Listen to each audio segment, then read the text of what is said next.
Өнөөдрийн хичээлээр электролит биш бодисын уус эмнэлгийн шинж чанар болох уус эмнэлийн уурын дарлалын бууралт электролит биш уус эмнэлийн буслах температурын өсөлт уус эмнэлийн хүлэг температурын буурал осмос үзэгдлийн талаар авч үзье.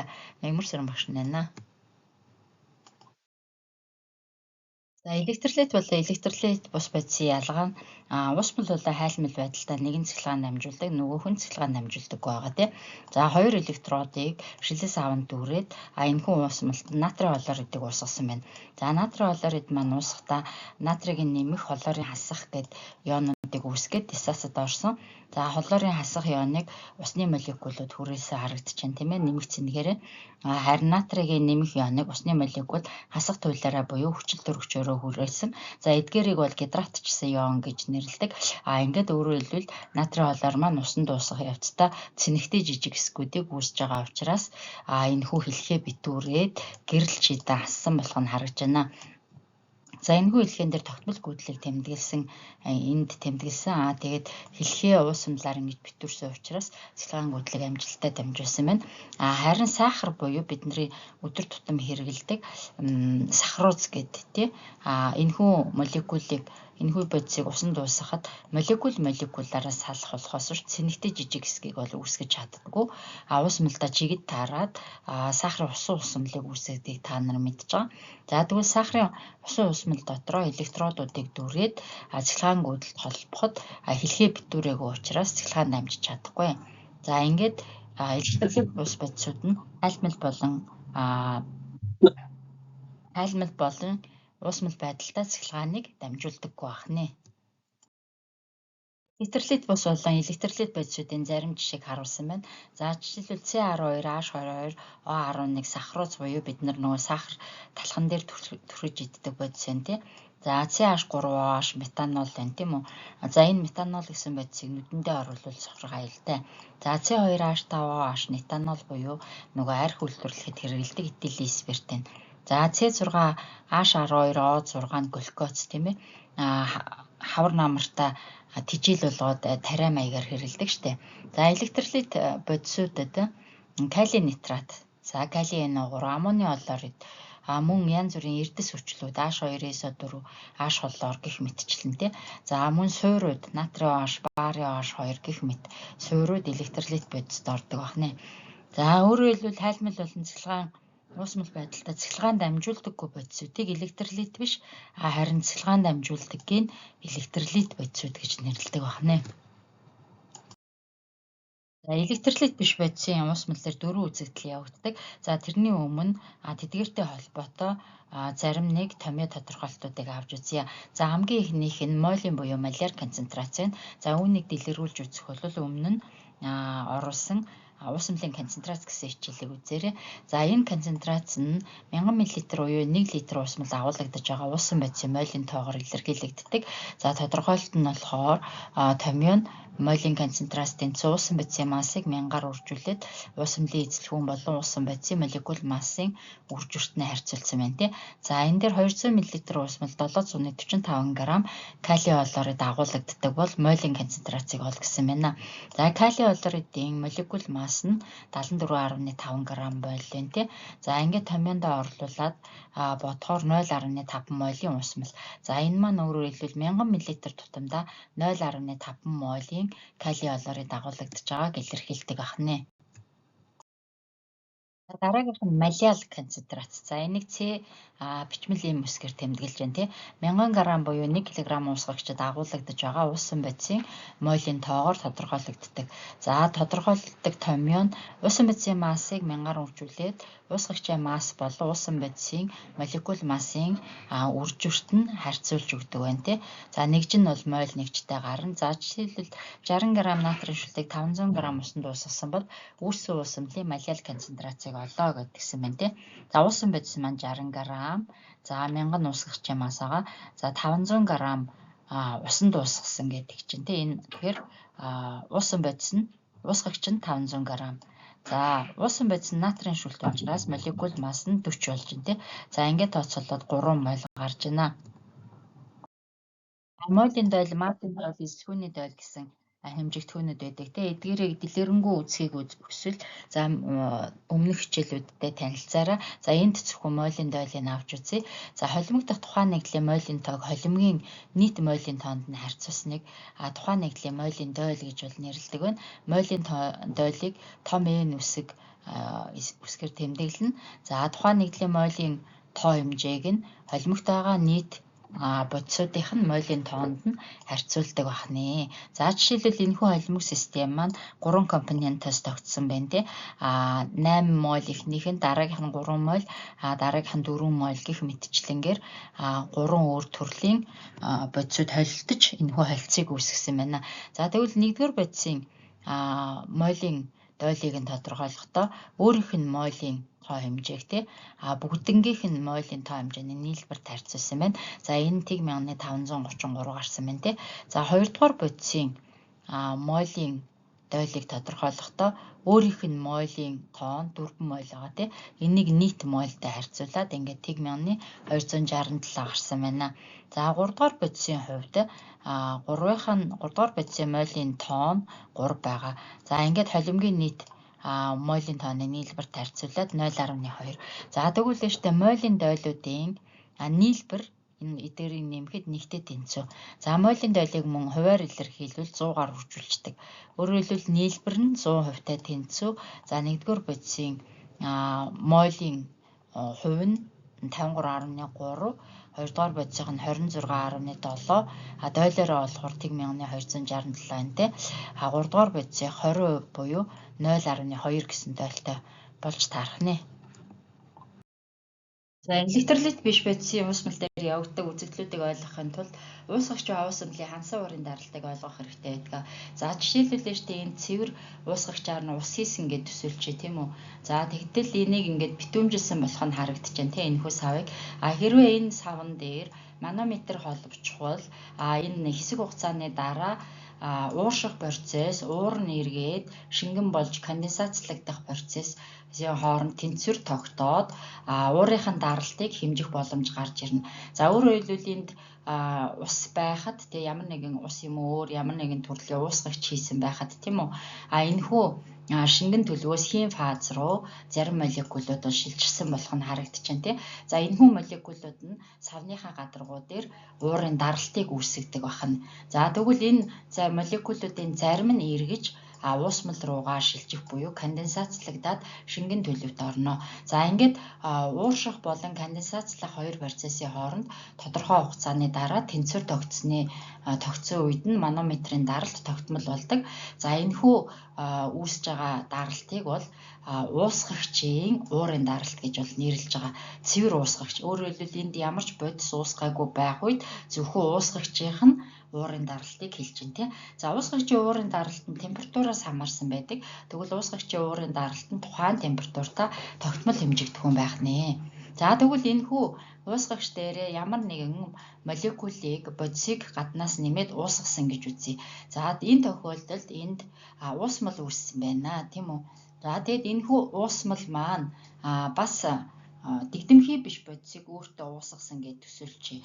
За жишээлбэл сахар тийм бидний өдөр тутам талхан дээр хэргэлдэг сахароз гэсэн тэр бодисыг уусгасан гэж бодъё. За тэгвэл энд бас л муу ялгаагүй ус маань ууршаад тодорхой хэмжээгээр уур үүсгэнэ. Гэтэл энэ штэ өмнөх уураасаа цөөхөн буюу уурын даралт нь буурсан болох нь харагдаж байна тий. Тэгтэл энэ уурших ууршсан уусгагч нь эргэж конденсацлах энэ процессын хооронд дахиж шин тэнцвэр тогтох нь штэ. За энийг болохоор тухайн уусмлын тухайн температур дахь хансан уурын даралт гэж нэрлэдэг байна. Гэхдээ энэхүү уусмлынх нь хансан уурын даралт нь цэвэр уусгагчийнхаасаа ямагт бага байгаад байна. Уусгагчийнх нь уурын даралт нь бол ийм их зөрүүтэй байсан байна тий. Цэвэр уусгагч нь илүү их олон молекул ууршсан учраас. Гэтэл уусмлынх нь уурын даралтын зөрүү бол багасаад ороод ирсэн байна тий. Ягаад гэхээр энэ цөөн тооны хийн төлөвт байгаа молекул нь ханандаа даралтыг үзүүлж байна. Ийм учраас даралт буурсан болох нь харагдаж байна. За энэ яагаад тэгж байна гэхээр дэгдэмхий биш бодис уусгасан гэж хэлсэн шүү дээ. Өөрөөр хэлбэл бид нарт шүү дээ энэ цэвэр уусгагч байх үед энэ бүх гадаргуугаар ус уурших боломж бол олдчихсэн байна тий. Гэтэл дэгдэмхий биш бодисыг уусгасан тохиолдолд за жишээлбэл сахарын молекул маань уур үүсгэх гадаргуугийн талбайг хэсэгчлэн хааж өгдөг байна. Ийм учраас усны уурших процесс нь буурснаас түүний уурын даралт буурж орж ирдэг байна. За тэгвэл цэвэр уусгагчийн уурын даралтыг P0 харин уусамлын хансан уурын даралтыг P гэж тэмдэглэдэг байгаа. Хичээлийн талаар зөвлөгөө мэдээлэл авах бол 9813 3311 дугаарт хандаж болно. За электролит биш бодисын шингэрүүлсэн уусмалт 4 үзэгдэл ажиглагддаг байгаа. Эдгээрийг нэг бүрчлэн авч үзье. За хамгийн ихнийх нь уусамлын уурын даралтын бууралт тийм үү. За энэ маань цэвэр уусгагч байна тийм үү. Цэвэр уусгагч маань ууршаад уур болон конденсацлах төлөвтэй ингээд тодорхой хугацааны дараа тэнцвэр тогтсон байна тийм. Ингээд цэвэр уусгагчийн уурын даралтыг тухайн температурт нь яг нь P0 гэж тэмдэглэдэг байна. За тэгвэл энд цэвэр уусгагч дээрээ дэгдэмхий биш бодис буюу сахар ч юм уу, глюкоз ч юм уу, электролит биш бодисыг уусгасан болох нь харагдаж байна тий. За гэтэл энэхүү электролит биш бодис маань уур үүсэх талбайг бол гадаргууг ингэж хааж өгснөөс цөөн хэмжээний уур өмнөх цэвэр уусгагчаа бодвол цөөн хэмжээний бага хэмжээний уурын даралтыг үүсгэж байгаа болох нь харагдаж байна. За ингээд уусамлын уурын даралтыг P гэж тэмдэглэдэг ахын тий. Тэгвэл энэ хоёр нь хоорондоо зөрүүтэй хэмжигдэх юм байна. За анхны уусгагчийн уурын даралтаас уусамлын уурын даралтыг хассан энэ ялгарыг уусамлын уурын даралтын бууралт гэж хэлж байгаа. За тэгвэл байна штэ анхныхаас хэд дахин буурсан бэ гэд цэвэр уусгагчийн уурын даралтанд нь харьцуулсан энэхүү үзүүлэлтийг уусамлын уурын даралтын харьцангуй бууралт гэж нэрлэдэг байна шүү дээ. За энэ бол уусамлын уурын даралтын бууралт байсан. Энэ нь болохоор уусамлын уурын даралтын харьцангуй бууралт. За тэгвэл дэгдэмхий биш бодис агуулсан электролит биш уусамлын шингэрүүлсэн уусмалт тийм ээ. Уусамлын уурын даралтын харьцангуй бууралт нь юутай тэнцвэ вэ гэхээр уусан бодисын мойлын дойлтой тэнцвэ. За уусан бодисын мойлын дойлыг тодорхойлохдоо түрүү ярьсанчлан тийм ээ. Уусан бодисынхоо мойлын тоог уусмал дахь нийт бодисуудын мойлын тоонд харьцуулах замаар тодорхойлдог байна. За үүнийг Раулын хууль гэж нэрлэнэ. Хичээлийн талаар зөвлөгөө мэдээлэл бодлого дасгал дээр нэмэлт сургалт авах бол 9813 3311 дугаарт хандаж болно. За хичээлээ үргэлжлүүлье. За шингэнд хэрвээ уусан бодисын хэмжээ их байх тусам нөгөө уурын даралтыг төдий чинээ ихээр бууруулдаг. Яагаад гэхээр уур үүсгэх гадаргуугийн талбайг төдий чинээ их хааж өгдөг байна шүү дээ. За ингээд 1886 онд Францын физикч Раул дэгдэмхий биш бодис уусгасан уусамлын уурын даралтын харьцангуй бууралт нь уусан бодисын мойлын дойлтой тэнцвэ бас Раулын 1-р хууль гэдэг байна. За энд дэвштэй P0 нь цэвэр уусгагчийн уурын даралт, P1 нь уусамлын уурын даралт. N2 томоор тэмдэглэсэн нь уусан бодисын мойлын тоо, N1 нь уусгагчийн мойлын тоо. За жижиг N2 нь уусан бодисын мойлын тоо болох нэ.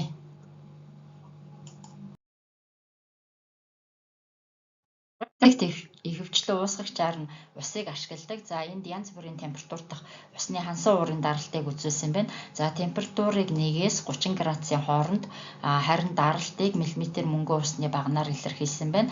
За өөрөөр хэлбэл тасалгааны нөхцөл жишээлбэл 23 Цельсид усны уурын даралт нь 21-108 мм мөнгөн усны багна гэсэн хансан уурын даралттай байдаг байна. За эдгээр нь бодлого дасгал ажиллахад бас туршилт явуулахад шаардлагатай үзүүлэлт болж өгдөг. Электролит бишийн уусмал дээр ажиглагддаг дараагийн үннийг үзэгдэл нь уусамлын буцлах температурын өсөлт байдаг. За энэ мөн уусмлын уурын даралтын бууралттай холбоотойгоор гарч ирж байгаа тийм үү. За өөрөөр хэлбэл шингэний уурын даралт нь гадаад орчныхоо даралтаа тэнцвэ болох үеийн температурыг тухайн шингэнийг буцлах гэж үздэг байна тийм. За жишээлбэл энэ дээр нэг шингэн уусгагч, цэвэр уусгагч байна тий.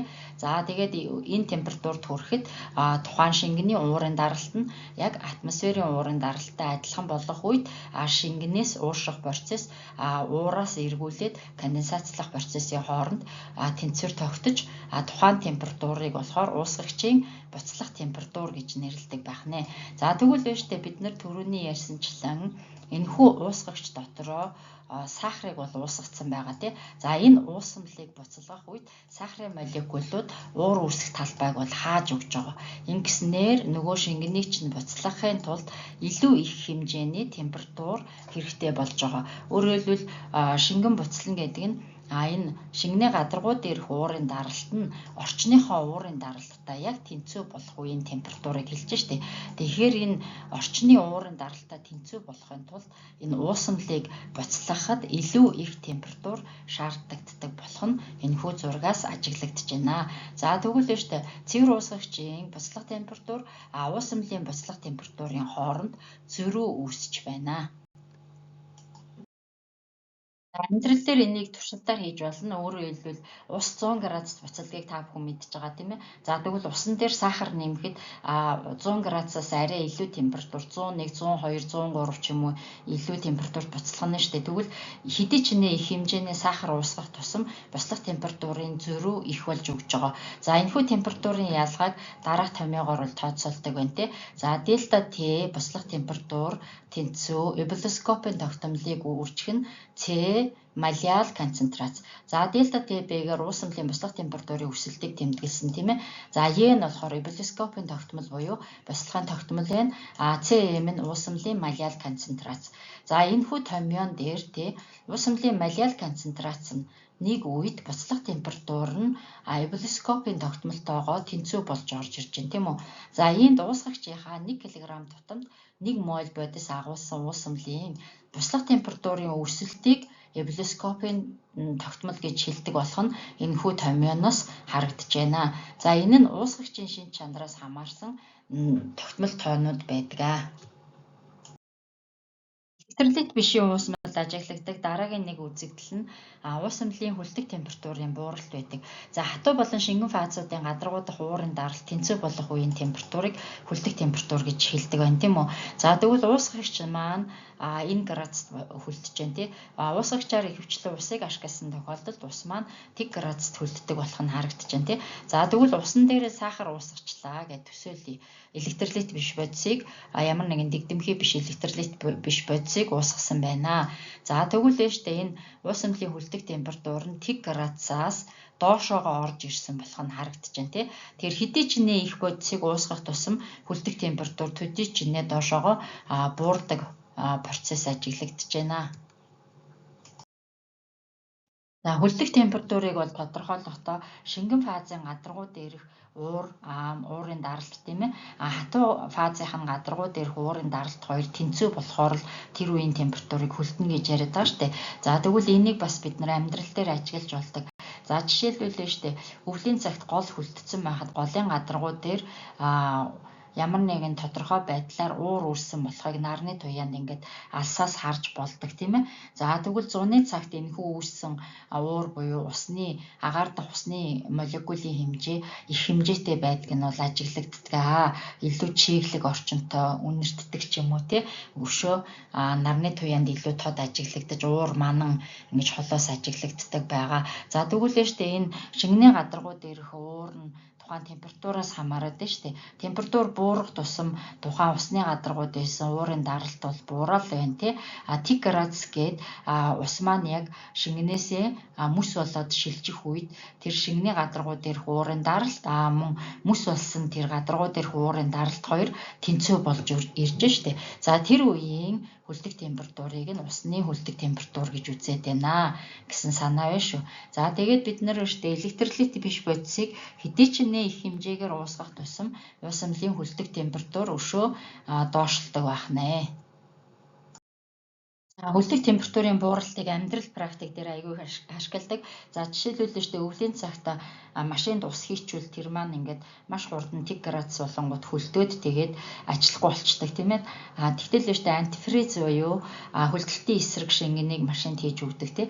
За энэ нь болохоор хасах 40 50 ч юм уу тийм градусд хүлцэн байхаар зохиогдсон шингэн байна шүү дээ. За тэгэхээр тэр маань уусгагчаар нь янз бүрийн нам температурт хүлддэг спиртүүдийг гол нь аваад тэрэн дээрээ бас янз бүрийн электролит биш эсвэл электролит бодисуудыг нэмэх замаар ус амлын хүлдэг температурыг өшөө доош нь болгож ингэж техникт ашигладаг байна. За уус амлын хүлдэг температур нь цэвэр уусгагчийнхаа хүлдэг температураас ямагт бага байдаг гэж ярьсан тийм үү. За үүнийг уус амлын хүлдэг температурын бууралт гэж байна. Хүлдэг температурын бууралтыг Раулын энэхүү томьёогоор тодорхойлдог. За энэ нь дельта TH буюу хүлдэхийн бууралт байна тий. К гуржих нь Cm гэж боддог байна. За дельта TH нь уус амлын хүлдэг температурын бууралтаа тэмдэглэж байна. К бол криоскопын тогтмол буюу хүлдэхийн тогтмол байна. Cm нь уус амлын малеал концентрац байна. За энэхүү томьёоноос харахад малеал концентрац нэгдээд тэнцүү үед уус амлын хүлдэг температурын бууралт нь хүлдэхийн тогтмол буюу криоскопын тогтмолтойгоо тэнцүү болж орж ирж байна тий. За иймээс уусгагчийнхаа 1 кг тутамд 1 мол бодис агуулсан уус амлын хүлдэг температурын бууралтыг криоскопын тогтмол гэх нэ. За хичээлийн талаар зөвлөгөө мэдээлэл нэмэлтээр авах бол 9813 3311 дугаарт хандаж болно. Зарим бодисуудын буцалгааны тогтмол хүлдэхийн тогтмолуудыг харуулсан байна. За жишээлбэл ус тэг градуст хүлддэг. Хүлдэхийн тогтмол нь 186 ус 100 градуст буцалдаг. Буцалгааны тогтмол нь 152. За К болон Е нэгжгүй хэмжигдэх юм байна. Бензол нь 5.5 градуст хүлддэм байна тийм ээ. За хүлдэхийн тогтмол нь 5.1. Харин буцлах температур нь бензолын хувьд 80.2, буцалгааны тогтмол нь 257 гэх мэтчлэн тий. За тэгэхээр уусгагчаар нь бид нар амьдрал дээр ус ашиглахаас гадна бензол, анилин, цууны хүчил ингээд энэ мэтчлэн төрөл бүрийн уусгагчийг ашиглаж болох нь тэдгээрийн хүлдэх температур, хүлдэхийн тогтмол, буцлах температур, буцалгааны тогтмол энэ төр өөр үзүүлэлттэй байдаг. Эдгээрийг лавлахуудаас авч болдог. Электролит бишийн уусмал дээр ажиглагддаг дараагийн нэг үзэгдэл нь осмос үзэгдэл байна тийм ээ. За осмос үзэгдлийг авч үзэхийн тулд ямар нэгэн хагас нэвтрүүлэгч ханыг бол ашигладаг байгаа. За энэ усан дотор хагас нэвтрүүлэгч ханыг аквариум дотор байрлуулсан болох нь харагдаж байна тийм. За энэхүү хагас нэвтрүүлэгч хан маань ханны нүхээр усны молекулууд бол чөлөөтэй нэвтэрч байна. Харин уусан бодисын молекул нэвтэрч чадхааргүй байна. Ийм учраас энд байгаа уус амлын тал нь нэвтрээд, уусгагч нь нэвтрээд усан бодис нь нэвтэрч чадахгүй учраас хагас нэвтрүүлэгч хана гэж нэрлсэн болох нь харагдаж байна тийм. За ингээд тусгаарлагдсан саванда нэг талд нь уусмал, нөгөө талд нь цэвэр уусгагчийг хийдэг байгаа. За энэ үед хэсэг хугацааны дараа уусгагч нь цэвэр уусгагч нь уусмал руугаа нэвтрэн ороод уус амлын төвшин нэмэгдээд цэвэр уусгагчийн төвшин буурж орж ирдэг. За энэхүү буурсан даралтыг нь тийм ээ осмос үзэгдэл гэж нэрлэдэг. Өөрөөр хэлбэл уус амлын гадаргуу дээрх даралт, цэвэр уусгагчийн гадаргуу дээрх даралт хоёр тэнцэх энэ үзэгдлийг осмос үзэгдэл гэж нэрлэнэ. Энд үүсэж байгаа даралтыг нь осмос даралт гэж нэрлэдэг байна. За эндээс осмос үзэгдлийн тодорхойлолт нь тийм уусмал болон уусгагч нь хоорондоо хагас нэвтрүүлэгч ханаар тусгаарлагдсан үед уусмал руугаа цэвэр уусгагч нь аяндаа нэвтрэх энэхүү үзэгдлийг осмос үзэгдэл гэж нэрлэдэг байна. За энэ дээр бид нар уусгагчаар нь усыг бол ашигласан байна. Уусан бодисоор нь C12, H22, O11 буюу бидний өдөр тутам иддэг хүнсний сахар байна тийм ээ. Сахарын молекул нь усны молекулыг бодоход хамаагүй том хэмжээтэй болох нь байна. Сахарын молекулыг шар бөмбөгөөр төрсөлж үзүүлсэн байна. Осмос үзэгдлийг судлахад мөн түүний тодорхойлтыг тогтооход энэхүү туршилт бол маш их ач холбогдолтой болдог. Өөрөөр хэлбэл уу хэлбэртэй хоолоо аваад өрөөсөн талд нь электролит биш бодисын уус амлыг хийсэн. Нөгөө талд нь цэвэр уусгагчийг хийсэн. Дунд нь хагас нэвтрүүлэгч ханыг байрлуулсан байна. За уусмал болон цэвэр уусгагчийг анх адилхан түвшинтэй бол байрлуулсан байна. Хэсэг хугацааны дараа уусмал нь тийм ээ цэвэр уусгагч нь уусмал руугаа аяндаа нэвтэрч осмос үзэгдэл бол явна. Осмос үзэгдэл явах боловч тодорхой хугацааны дараа осмос үзэгдэл зогсно. За энэ нь юунаас шалтгаалж байна гэж байна. Тэгэхээр уусмлын түвшин тодорхой өндөрт хүрмэгц хоолод үүссэн гидростатик даралт нь уусгагчийн молекулуудыг уусмал руу аяндаа нэвтрэх процесст нь саад болоод осмос үзэгдлийг бол зогсоодог байгаа. Гэхдээ энд бол түвшний ялгуур бол гарч ирсэн байна. Энэхүү ялгуурыг осмос даралт гэж байгаа. За өөрөөр хэлбэл байна шүү дээ тийм. Уусмал болон уусгагч нь хагас нэвтрүүлэгч ханаар тусгаарлагдсан үед уусгагч нь уусмал руугаа аяндаа нэвчих энэ үзэгдлийг осмос үзэгдэл гэж нэрлэдэг байна. Осмос даралтыг дараах томьёогоор тооцоолдог. За осмос даралтыг P үсгээр тэмдэглэнэ. За энэ CM-ийг үржих нь R-тай байна. За CM нь уусмлын молийн концентрац, R нь хий универсал тогтмол, T-нд уусмлын температур ахнэ. За осмос үзэгдэл нь байгалийн процессүүдэд нэлийн түгээмэл тохиолддог. За ихэвчлэн хагас нэвтрүүлэгч ханы үүргийг амтын ургамлын эсийн бүрхүүл болон эд эсүүд гүйцэтгэх боломжтой байдаг. За ингээд хичээлийн талаар нэмэлт мэдээлэл бодлого дасгалын зөвлөгөө авах бол 9813 3311 дугаарт хандаж болно. Даралтыг хэмжихдээ осмометр гэдэг багжийг ашигладаг. За энийг энд зурагт үзүүлсэн байна. За энэ нь доод хэсэгтээ бол хагас нэвтрүүлэгч хантай. За энэхүү хэсгийн зүсэлтийг энд харуулсан байна тий. За доод хэсэгт нь ингээд энд цэвэр усыг сканд бол хийж өгсөн байна. Тэгээд сахарын уусмлыг энэхүү урт нарийнхан хоолоогоор хийж өгсөн болох нь харагдаж байна. За энэ нь C1 гэсэн концентрацтай уусмал болсон байна. За тэгтэл байна штэ. Энэ хагас нэвтрүүлэгч ханаар сахарын молекул бол нэвтэрч чадахгүй тий. Яагаад гэхээр том хэмжээтэй байдаг. Зөвхөн усны молекулууд нэвтрэх боломжтой байна. За тэгвэл байна штэ. Хагас нэвтрүүлэгч ханаар усны молекулууд нэвтэрсээр байгаад энэхүү сахарын уусмал руу нэвтэрч орсон байна. За ингээд анх байсан C1 концентрацтай сахарын уусмлын концентрац буураад C2 концентрацтай болж шингэрж орж ирнэ. Гэхдээ энэ анхны даралтыг бодоход энд осмос даралт нь P хэмжээгээр тэмдэглэгдсэн ингээд тооцоо хийх боломжийг олгодог байна. Өнөөдрийн хичээлээр дүгнэж хэлэхэд бид нар молийн ойл малиал концентрац, молийн концентрацыг давтан авч үзсэн. Тэгээ электролит биш байцын уусмал дээр ажиглагддаг хүлдэх температурын бууралт, буслах температурын өсөлт тийм ээ. Уусмлын уурын даралтын бууралт, уусмлын уурын даралтын харьцангуй бууралт, Раулын хууль тэгээд осмос үзэгдлүүдийг судаллаа. За эдгээр хичээлүүдэд давтан үзээд бодлого дасгал ажиллах мөн нэмэлт мэдээлэл шаардлагатай бол 9813 3311 дугаарт хандаж болно. Анхаарал хандуулсанд баярлалаа.